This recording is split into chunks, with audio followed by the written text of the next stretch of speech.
ఇక కాంగ్రెస్లోకి కేకే స్వయంగా కండువ కప్పి ఆహ్వానించిన ఖార్గే, కేకే స్వయంగా ప్రియాంకకు ఫోన్. సొంత గూటికి చేరుకున్న కేశవరావు.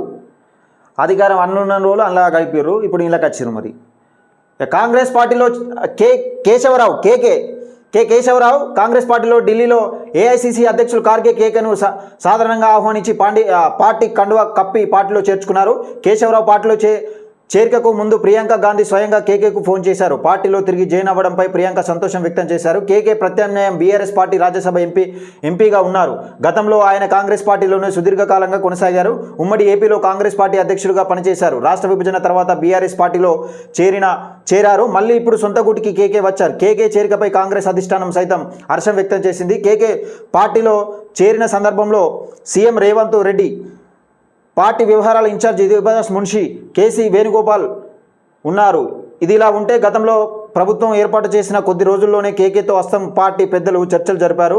ముందుగా ఆయన కుమార్తె హైదరాబాద్ మేయర్ గద్వాల విజయలక్ష్మి పార్టీలో చేరారు. ఇదే సమయంలో కేకే కూడా పార్టీలో చేరతారని అంతా భావించారు. కానీ కేకే మాత్రం కాంగ్రెస్లో అధికారంగా చేరలేదు. ఎట్టకేలకు తాజాగా కాంగ్రెస్ పార్టీ తీర్థం పుచ్చుకున్నారని కథనమైతే చూస్తున్నాం.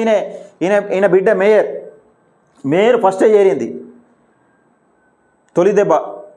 అయితే ఇప్పుడు కేకే గారు ఇక కాంగ్రెస్ పార్టీలో చేరారు.